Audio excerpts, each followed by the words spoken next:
Not a bad year for the Bloomberg Retail Index. See that?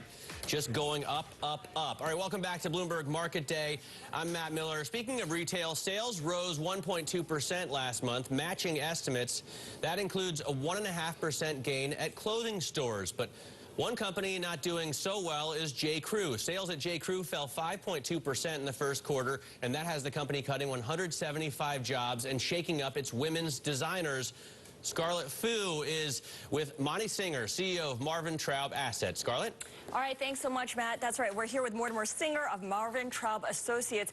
J.Crew was doing so well for so long, Morty, as you know. Is it as simple as some bad fashion calls like the Tilly sweater and Mickey Drexler just naming a new head of women's design? Is that going to do it?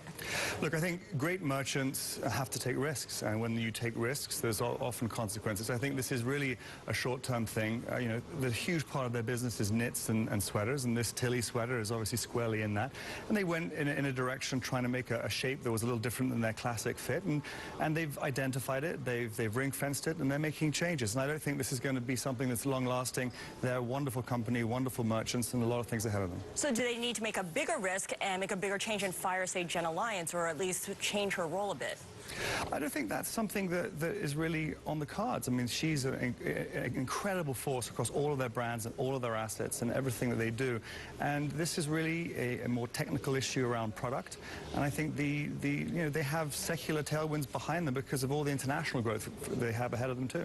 Okay, well, when it comes to pricing, we talked about product. When it comes to pricing, J.Crew has kept prices on the higher end at a time when fast fashion is making $20 and $30 items the standard.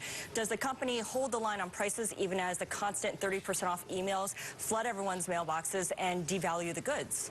I think they may hold their price on the way they're actually pricing themselves right now. They may de-emphasize marketing the luxury side of their business, J.Crew Collection, which I think they even feel they did in the last quarter or so. So they may de-emphasize the marketing, not necessarily the price points. All right, and of course, at the center of J.Crew is the CEO, Mickey Drexler. He was called the Merchant Prince. He had this great track record of turning around the Gap and turning around J.Crew. Couldn't an argument be made that he's really good at starting something and turning around something and maybe not as good at sustaining it? Not at all. He is one of the greats in the industry. He's an all-star quarterback in what we do. And he may took a risk in some things, and his people took the risk with him. And I think he's actually on a perfect track, and there's still a lot of space ahead of him. So do you see any repercussions then for the company because of this weakness, this period of weakness? I mean, J.Crew went private last year because Drexler wanted it to, and then it was considering an IPO, but it seems to have shelved that. Does that change any of what the company plans to do? I don't think so. This is predominantly a North American business, and as I mentioned earlier, the international opportunities for them are off the charts. They're just starting to think about those things right now, and they've just put their toes in the water internationally already, and so there's a lot of things for them to do. Does the bad press spill over into what it's doing globally, in London, in Europe? No.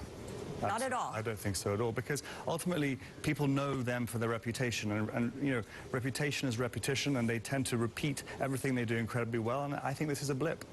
It's a blip. All right, well, within J.Crew, what is Madewell, one of its units, doing right that J.Crew isn't? Because Madewell's sales, they rose 33% last quarter versus a decline at J.Crew proper. Well, I think the Madewell product, the way it's defined, what it says to its customer, and the consistency of that message kept on going. Whereas at J.Crew, they were trying to take some fashion risks, and that hit them. But effectively, Madewell had the consistency of the message. All right, so a bit of a stumble on some fashion risks, according to Mortimer Singer, President and CEO of Traub Associates. Matt, I'll hand it back over to you. I didn't even realize, but we have a J.Crew right across the street. Did you know that? I did. Well, of course. I mean, I stop in there quite a bit. I've been working here for 10 years, and I never saw that. All right, coming up on Bloomberg.